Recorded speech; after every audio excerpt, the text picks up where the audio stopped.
নমস্কার বন্ধুরা, আপনারা শুনছেন অরুণের গল্পকথা। অরুণের গল্পকথা চ্যানেলে আজকের নিবেদন লেখক সুকান্ত দাসের কলমে তারানাথ তান্ত্রিক ও সেতারের সুর। আমরা আশা করছি আমাদের আজকের গল্পটি আপনাদের ভালো লাগবে।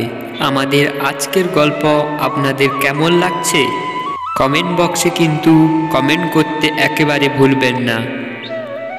গল্পটি ভালো লাগলে লাইক করবেন এবং আমাদের চ্যানেল অরুণের গল্পকথাকে সাবস্ক্রাইব করে পাশে থাকা বেল আইকনটি অন করে দেবে আমাদের চ্যানেলের নিত্য নতুন গল্পের আপডেট সবার আগে পাওয়ার জন্য।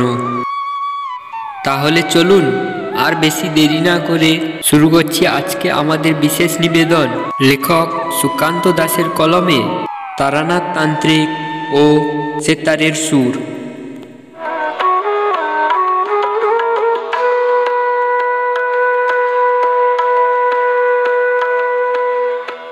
আমাদের কোনো যাওয়ার মতো জায়গা নেই। ঠিক এমন সময় আমার বউ একদিন আমায় এসে বলল, একটা কথা তোমায় অনেকদিন ধরে বলবো ভেবেছিলাম, কিন্তু বলে ওঠা হয়নি। এই এখান থেকে দুদিনের পথে একটা গ্রাম আছে, গ্রামের নাম বল্লভপুর। সেই গ্রামে যদি একটা বার যাওয়া যেতে পারে। সেই গ্রামে আসলে আমার এক দূর সম্পর্কের আত্মীয় থাকে গো। তার কাছে গিয়ে যদি সাহায্য চাওয়া যায় তাহলে। শুনেছি সে জমিদারের বংশধর ছিল। তোমার পরিবার জমিদারের পরিবার ছিল? কই, এই কথা তো আগে কোনোদিন বলনি। আহা, জমিদারের পরিবার নয় গো, উনি আমার দূর সম্পর্কের আত্মীয়। আমার দাদুর কোনো এক সম্পর্কিত হয়। তবে বল্লভপুরে আমি ছোটবেলায় দু একবার গিয়েছিলাম। আমাদের এখন এমন অবস্থা, যদি তার কাছে গিয়ে সাহায্য চাওয়া যায় তাহলে নিশ্চয়ই তিনি কোনো না কোনো সাহায্য করবেন। অন্তত থাকার জন্য যদি একটা ব্যবস্থা হয়ে যায় তাহলে তো খুবই ভালো হবে, বলো? এখানে আর বেশি দিন থাকাটা ঠিক হবে না। জমি জমা যেটুকু আছে বিক্রি করে হাতে কিছু সম্বল নিয়ে তার কাছে চলে যাই, চলো। মনে মনে বেশ খুশি হয়েছিলাম বইয়ের কথা শুনে। আসলে কিছুদিন আগেই বল্লভপুর থেকে একজন আমাদের বাড়িতে এসেছিল। কথায় কথায় সেই বোধহয় কোনোভাবে ওই আত্মীয়র কথা বলে গেছে। কিন্তু যাই হোক, ভগবান যখন একটা দরজা বন্ধ করে দেন তখন একটা জানালা খুলে দেন। ওই আমিও আর কিছু না ভেবে সঙ্গে সঙ্গে জমি জমা বিক্রির ব্যবস্থা করে ফেললাম।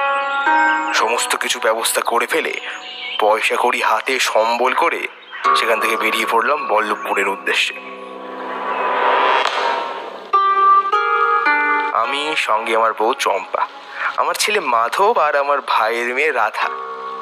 দুদিনের পথ পেরিয়ে খুঁজতে খুঁজতে প্রথমে সেই লোকটির বাড়িতে এলাম যে আমাদের বিলাসপুরে গিয়েছিল। তার সাহায্যে বল্লভপুরের সেই জমিদার বাড়িতে গিয়ে পৌঁছলাম। জমিদার বাড়ি বলছি এই কারণ বাড়িটা বিশাল বড়, দোতলা বাড়ি, অনেকগুলো ঘর। বাড়ির চারপাশে লম্বা মস্ত বড় পাঁচিল, যদিও এখন তা ভেঙে পড়েছে। একসময় জমিদারেরই অংশ ছিল, কিন্তু এখনকার অবস্থা মোটেও ভালো নয়। যে আমাদের সঙ্গে এনেছিল সেই আমাদের বাড়িতে নিয়ে গেল। একজন কাজের লোক মতো ছিল। সে আমাদের সমস্ত কথা শুনে উপরের ঘরে নিয়ে যেতেই একটা দৃশ্য দেখে আমরা আশ্চর্য হয়ে গেলাম। কি দৃশ্য? বড় একটা বিছানা, তাকে বিছানা না বলে পালঙ্ক বলাই ভালো। একসময় চাদর ছিল সাদা, এখন কেমন যেন ময়লা হয়ে গেছে। ঘরের মধ্যে ছড়িয়ে ছিটিয়ে রয়েছে কাঠের অনেক আসবাবপত্র, কিন্তু গোটা ঘরেই কেমন একটা অদ্ভুত গন্ধ। ধুলো ছড়ানো দেয়ালে ঝুল জমতে শুরু করেছে মাকড়সার জাল। বিছানার উপর শুয়ে রয়েছে একজন রোগাটে হয়ে যায় লোক। তার মাথার চুল দাড়ি সবকিছু সাদা, এত রোগা হয়ে গেছে যে মনে হয় কঙ্কালের উপরে চামড়া বসিয়ে দিয়েছে। তাকে দেখে কোনোভাবে আমার বউ চম্পা চিনতে পারল এই হলো তার সেই দূর সম্পর্কের আত্মীয়। লোকটি কিন্তু কথা বলতে পারল না। তাদের বাড়িতে এক কাজের লোক ছিল, সেই আমায় সমস্ত কথা বলল। এই লোকটি হলো এই বংশের শেষ বংশধর। সে নাকি বিয়ে করেনি, এখন তার শেষ অবস্থা চলছে। কিছুদিনের মধ্যেই হয়তো তার মৃত্যু ঘটত, কিন্তু সে নাকি বারবার বলেছিল তার মৃত্যুর আগে বাড়ি সে অন্য কাউকে দিয়ে যাবে।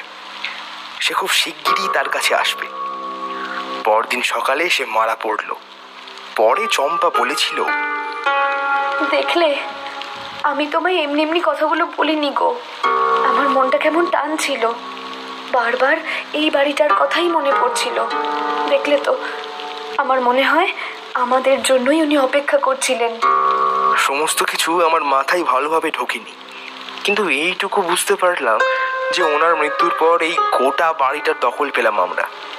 যে কাজের লোকটি তার দেখাশোনা করত, সেও আমাদের কাছে বিদায় নিয়ে চলে গেল তার দেশের বাড়িতে। বাকি জীবনটা সে সেখানেই কাটিয়ে ফেলবে। এদিকে আমাদের তো অবস্থা তখন অন্যরকম। এত বড় বাড়ি, থাকার জায়গা নিয়ে অসুবিধে নেই, কিন্তু এই বাড়িতে বেশি দিন থাকা যাবে না। পুরোনো আমলের তৈরি বাড়ি, দেওয়ালের গায়ে ফাটল ধরতে শুরু করেছে। মনে মনে বললাম, যতদিন থাকি তার মধ্যে বাঁশের বেড়া ঠেলা দিয়ে গুছিয়ে নিয়ে তার মধ্যে কোথাও একটা ঘর গুছিয়ে নেব। আমার ছেলে আর মেয়েটা, মানে ভাইয়ের মেয়েকে, তখন আমরা আমাদের মেয়ে বলেই মনে করি। তারা কিন্তু বেশ খুশি হয়েছে। ওদের বয়স বেশি না, ওই 11 থেকে 12 বছর, পিঠোপিঠি দুজনেই। তারা সারাদিন বাড়ির এখানে ওখানে ঘুরে ঘুরে বেড়ায়, কিন্তু রাতে তারা ঘরে ঢুকে পড়ে, আর বাইরে বেরোতে চায় না। একতলার একটা ঘরই আমরা থাকার ব্যবস্থা করেছি, আর একটা ঘরে রান্না বান্না আর বাকি কাজকর্ম। বাকি ঘরগুলো প্রয়োজন হয় না, তাই আর খোলা হয় না। একদিন রাতের বেলা বাইরে বেরিয়েছি। বাড়ির পেচ্ছাপের জায়গা ছিল বাড়ির পেছনের দিকে। তাছাড়া বাড়ির লম্বা লম্বা ঘরের শেষের দিকেও ব্যবস্থা করা ছিল। সেখানে যেতে হলে একতলার লম্বা বারান্দা পেরিয়ে হেঁটে তারপরে যেতে হয়। আমি ঘুম চোখে জড়িয়ে একটা হাঁড়িকে নিয়ে হাঁটতে হাঁটতে যাচ্ছি। এমন সময় নুপুরের শব্দ শুনতে পেলাম। প্রথমটা বুঝতে পারিনি, তারপর শুনতে পেয়ে থমকে গেলাম, যেন কেউ একজন নুপুরের পায়ে পায়ে আমার পেছনে পেছনে আসছে।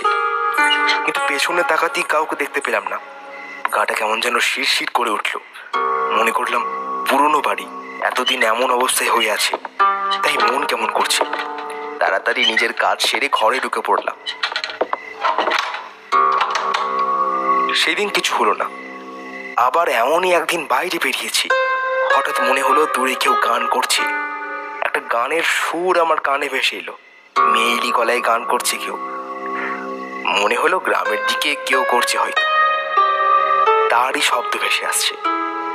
কিন্তু বারবার মনে হতে লাগলো গানের শব্দটা ভেসে আসছে বাড়ির পেছন দিক থেকে। এত রাতে কে গান করে? আচ্ছা, যে গান করছিল তার গলা কি তুমি ভালোভাবে শুনতে পেয়েছিলে? না, ভালো করে শুনতে পাইনি। কিন্তু এ তো হলো প্রায় 1 মাস আগের কথা।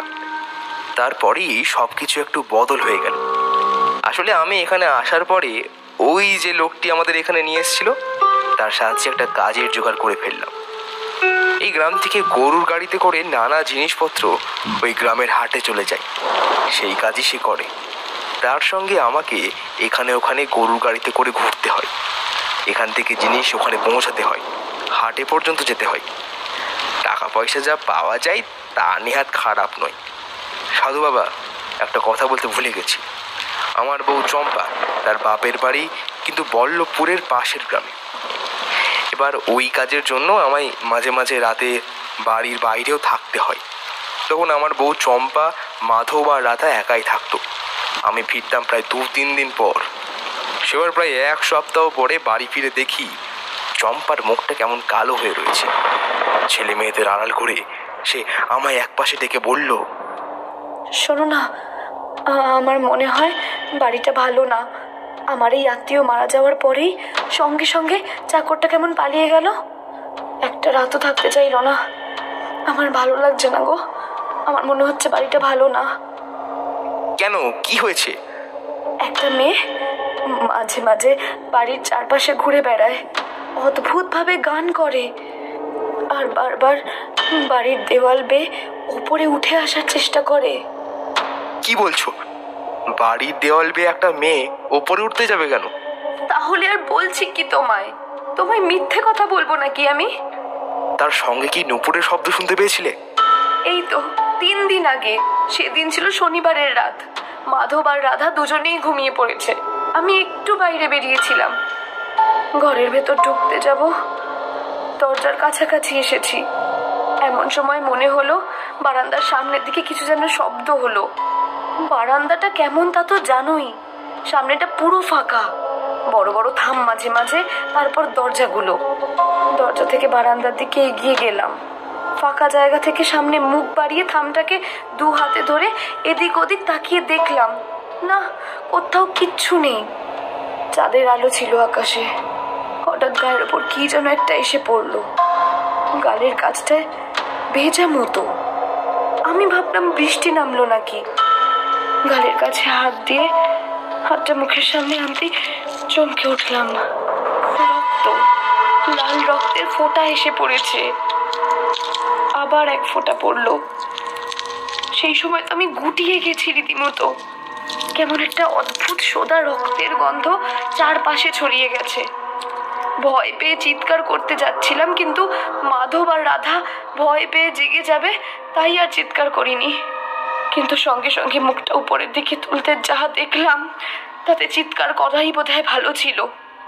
দেখি একটা মেয়ে আমাদের একতলার উপর তলার মধ্যে যে দেওয়ালটা, যেখানে বটের চারা জন্মেছে, সেই দেওয়াল বরাবর সে নিচের দিকে নেমে আসছে। মাথাটা নিচের দিকে আর পা দুটো উপরের দিকে। তার পরনের লাল শাড়িটা অদ্ভুতভাবে হেলে পড়েছিল নিচের দিকে। তার মাথার চুলগুলো ঝুলছিল।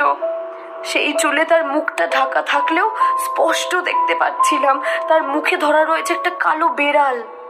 বিড়ালটা মারা গেছিল। তার পা থেকে টপ টপ করে রক্ত নিচে এসে পড়ছিল। এমন সময় একটা প্রচন্ড হাওয়ায় তার মুখের সামনে থেকে চুলটা সরে যেতেই আমি অবাক হয়ে গেলাম। মেয়েটাকে দেখতে সুন্দর, কিন্তু তার মুখের ভিতরে দাঁতগুলো আর চোখ ছাড়া এমন কিছু নেই যাতে ভয় পাওয়া যায়। কিন্তু আমি তবুও ভয় পেলাম। সে তরতর করে নিচের দিকে নামতে নামতে হাসতে লাগলো। আমি আর থাকতে না পেরে ছুটতে ঘরে চলে গেলাম। বাকি গোটা রাতটা একতলার বারান্দা দিয়ে সে হেঁটে বেরিয়েছে। নুপুরের শব্দ আর মাঝে মাঝে তার গান শুনতে পাচ্ছিলাম আমি।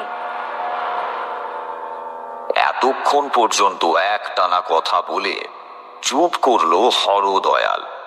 আমি বললাম, তার মানে তুমি নিজে কিছু দেখতে পাওনি, তাই তো? তোমার বউ তাকে দেখতে পেয়েছে, ঠিক বললাম? আমার বউ তাকে আগেই দেখতে পেয়েছিল। আমার কথা আলাদা, ওর জন্য আবার আমার বেরিয়ে যাওয়ার কথা। ও কিন্তু আর সেখানে থাকতে চাইলো না, বলল, এই জায়গাটা ভালো না, মাথা গোজার জায়গা না পেয়ে এখানে এসে জীবন দিতে পারবো না।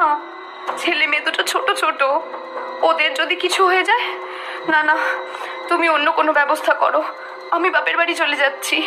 তুমি ঘুরে এসে ব্যবস্থা করে তারপর আমায় আনতে যেও। আগেই বলেছি তার বাপের বাড়ি এই সামনে পাশের গ্রামে। একদিন সকালে সে সেখানে চলে যায়, আর আমি সেই লোকটির সঙ্গে কাজে চলে যাই। তার নাম বলহরি। বলহরিকে সমস্ত কথা খুলে বলতে এসে বলে, এমন অনেক কথা আমিও আগে শুনেছি, বুঝলে। ওই পরিবার ছিল জমিদারের পরিবার। ওই পরিবারে এরকম অনেক কেচ্ছা কাহিনী আছে। তবে তুমি ওসব নিয়ে মাথা ঘামিও না। তুমি পুরুষ মানুষ, তোমার থাকতে কোনো অসুবিধা হবে না। তাহলে এখন অসুবিধা হলো কেন? এতক্ষণ হরদয়াল শান্তভাবে তার সমস্ত কথা বলছিল। এইবার তার চোখে মুখে ফুটে উঠল ভয়। সে হাত জোড় করে আমার দিকে তাকিয়ে বলল, সাধু বাবা, কিন্তু আমি তাকে নিজে দেখেছি। দুদিন আগে নিজে তাকে দোতলার জানলার বাইরে দেখেছি। দোতলার জানলার বাইরে কেউ উঠবে কি করে? সে উঠেছিল, এমনকি সেখান থেকে লাফিয়ে নিচে নেমেও গেছে। সে মানুষ না, আমি বুঝতে পেরেছি। সেই গান আর নূপুরের শব্দ আমি শুনতেও পেয়েছি। তার মানে তুমি এখন চাইছো আমি তোমার সঙ্গে যাই? কিন্তু তুমি তো দেখলে আজ আমি সবে মাত্র বাড়িতে ফিরলাম। বল্লভপুর এখান থেকে প্রায় এক বেলার পথ তো হবেই। আচ্ছা, আজকের দিনটা আমি থাকি, কাল সকালে আমি তোমার বাড়িতে যাব। তুমি যখন এসেছো তোমাকে নিরাশ করব না, কিন্তু বড় লোকের জমিদার বাড়ি, তাই তো সেখানে না গিয়ে কিছুই বলা সম্ভব নয়। হরদয়ালের চোখ মুখ অসম্ভব খুশির আলোতে যেন উজ্জ্বল হয়ে উঠল। সে বলল, সাধু বাবা, আপনি আসুন, তাহলেই হবে। বাকি সব ব্যবস্থা আমি করব। আজকে রাতটা ওই বাড়িতে কোনো রকমে আমি থাকছি। কাল সকালেই আপনি চলে আসুন। তারপরে আপনি সব কিছু দেখে যা ব্যবস্থা করবেন। আমাদের শুধু মাথা গোঁজার জন্য একটু জায়গার দরকার ছিল সাধু বাবা, আর কিছু নয়। জমিদার বাড়ির প্রতি আমার কোনো লোভ নেই। হরদয়াল উঠে দাঁড়ালো। তাকে আবার ফিরতে হবে। প্রায় দুপুর হয়ে গেছে। এক বেলার, অর্থাৎ ফিরতে ফিরতে তার সন্ধে হয়ে যাবে, রাতও হয়ে যেতে পারে। তারপরেই মনে পড়ল বল্লভপুরের পাশের গ্রাম তো তার শ্বশুর বাড়ি। চাইলেই সেখান থেকে চলে আসা যেতে পারে, কিন্তু এতদিন পরে বাড়িতে ফিরে আসা, তাই সেসব কথা তখন আমার আর মাথাতেই রইল না। আমি বাড়িতেই ব্যস্ত হয়ে পড়লাম। একটানা এতটা কথা বলে তারানাথ যখন চুপ করল, তখন বাইরে ঝরঝর করে বৃষ্টি পড়তে শুরু করেছে। প্রথমে তারানাথের কথায় ছাগল তাড়ানো বৃষ্টি হচ্ছিল, তারপরে সেটা এখন পূর্ণ রূপ ধারণ করেছে। মাঝে মাঝে বৃষ্টির দিকে তাকিয়ে দেখছিলাম। কখনো কখনো তারানাথের বাড়ির তক্তপোষের ওপর বসে বৃষ্টি দেখতে ভালোই লাগে, কিন্তু আজ অন্যরকম লাগছিল। বিশেষ করে এই হরদয়ালের কথা শুনে আর এই জমিদার বাড়িতে কি আছে সেটা পরিষ্কার না হওয়া পর্যন্ত আমাদের মনটা চঞ্চল হয়ে উঠল। কিশোরী বলল, কিন্তু যদি সেখানে এতটা ভয়ের কিছু থাকে, তাহলে আবার হরদয়াল সেখানে থাকতে গেল কেন? গরিব মানুষের অনেক চিন্তা, বুঝলে না। মাথা গোজার জায়গা আছে, না নিজের বলতে কিছু আছে। হরদয়ালের মাথা গোজার জায়গা একমাত্র ওই জমিদার বাড়িটাই। যদি ওইটাও ছেড়ে দেয় আর কোনোভাবে সেটা দখল হয়ে যায়, তখন অবস্থাটা কি হবে একবার ভেবে দেখেছো? শ্বশুর বাড়িতে এসে বেশি দিন থাকতেও পারবে না। পুরুষ মানুষের পক্ষে সেটা ঠিক নয়, ভালো দেখায় না। হরদয়ালকে দেখে আমার মনে যতটুকু প্রশ্ন জেগেছিল, সে গরিব হতে পারে, কিন্তু তার আত্মসম্মান বোধ তার মাথা নিচু করেছিল। আমি জানলাম আমি না যাওয়া পর্যন্ত সে ওই বাড়িতেই রাত কাটাবে, আর তার বিপদ আরো বাড়তে পারে। কিন্তু তখনও আর একটা ব্যাপার আমি জানতাম না, তাহলে এখানে একটু নিশ্চিত বোধ করতাম। কি ব্যাপার? সেদিনটা বাড়িতে কাটিয়ে পরদিন সকালেই যখন আমি বল্লভপুরে গিয়ে পৌঁছালাম, প্রথমেই আমার সঙ্গে দেখা হলো বলহরির। বলহরি তখন বাড়ির গেট থেকে বাইরের দিকে বেরিয়ে আসছে।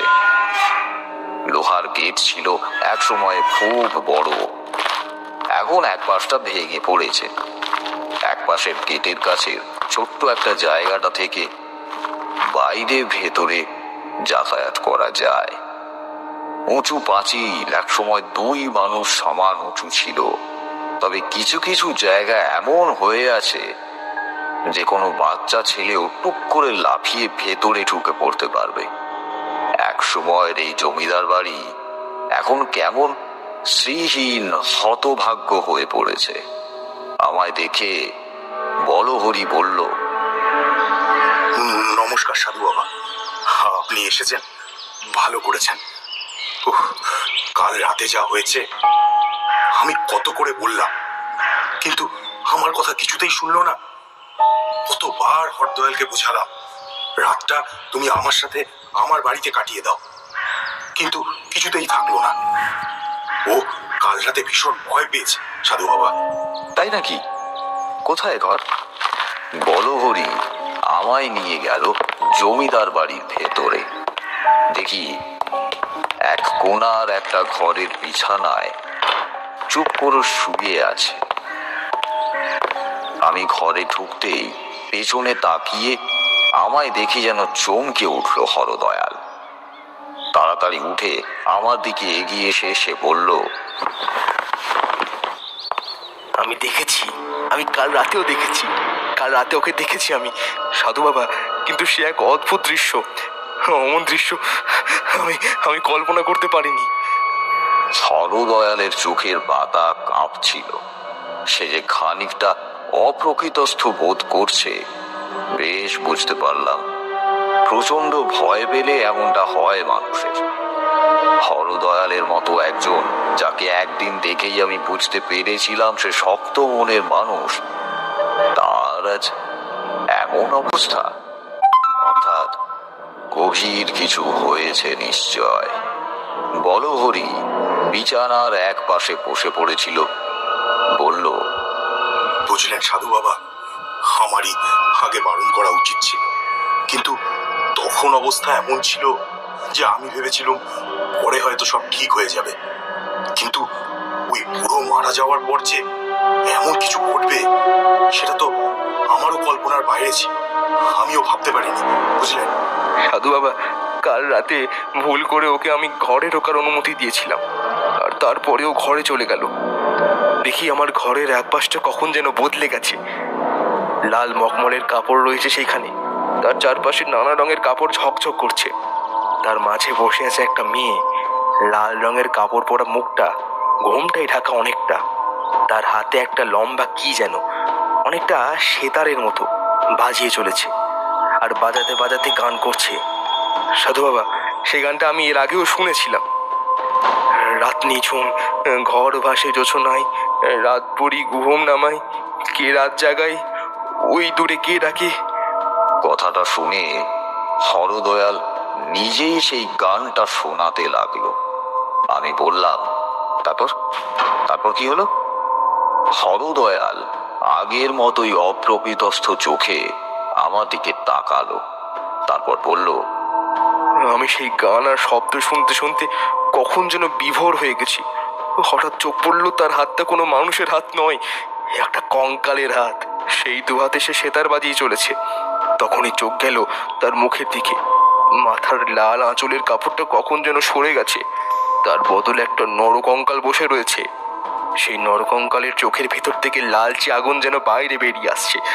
ব্যাপারটা বুঝতে পেরে আমি ছুটতে যাব, এমন সময় যা বুঝতে পারলাম তাতে তাতে আমার আমার গোটা শরীর যেন পাথরের মতো হয়ে গেল। কখন যেন আমি হাঁটতে হাঁটতে চলে এসেছি এই বাড়িরই ভাঙাচোরা শ্যাওলা ধরা কালচে হয়ে যাওয়া সেই ছাদের কাছে। ভাগ্যিস রেলিংটা উঁচু ছিল। আমি সেই রেলিংয়ে ধাক্কা খেয়ে আমি ছিটকে এলাম পেছনের দিকে। সঙ্গে সঙ্গে আমার সম্বিত ফিরে এলো। তাকিয়ে দেখি সেই মেয়েটা তখন সেতার বাজাতে বাজাতে মাটি থেকে শূন্যে ভাসতে শুরু করেছে। সেই বিভৎস নরকঙ্কালের মাথা আর তার সঙ্গে সেই মেয়েটার শরীর। তারপরে যে কি হলো আমার ঠিক মনে নেই। সকালে যখন ঘুম ভাঙলো দেখি আমি আমার ঘরে শুয়ে আছি। ব্যাপারটা অনেক বড় হয়েছে বুঝতে পারছি। এই বাড়িতে ঢোকার পরে কিছু একটা সমস্যা আমি আন্দাজ করেছিলাম, কিন্তু এখানে রাতে না থাকলে কিছুই বুঝতে পারবো না। আচ্ছা হরদয়াল, তোমার স্ত্রী, ছেলে, মেয়ে ওরা কোথায় আছে? এই তো পাশের গ্রামে বাপের বাড়িতে আছে। আমি তাদের সেখানে থাকার ব্যবস্থা করে দিয়েছি, এবং সবকিছু ঠিক হয়ে গেলে তারপরে ওদের নিয়ে আসবো বলেছি। শুধু শুধু তাদের এই বিপদের মধ্যে ফেলে লাভ কি? ভালো কথা, কিন্তু আজ আমাদের তিনজনকেই এই বাড়িতে থাকতে হবে। আজ হলো পূর্ণিমা। এই পূর্ণিমার রাতে মাঝে মাঝে অনেক অপশক্তিরা জেগে ওঠে। আমার মনে হয় আজই সেই অপশক্তিকে দেখার জন্য সবচেয়ে মোক্ষম সময়। কথাগুলো বলে সেখান থেকে উঠে পড়লাম, বাইরে বেরিয়ে এলাম, আর ঠিক তখনই চোখে পড়লো একটা কালো বিড়াল দরজার কাছে দাঁড়িয়েছিল এতক্ষণ।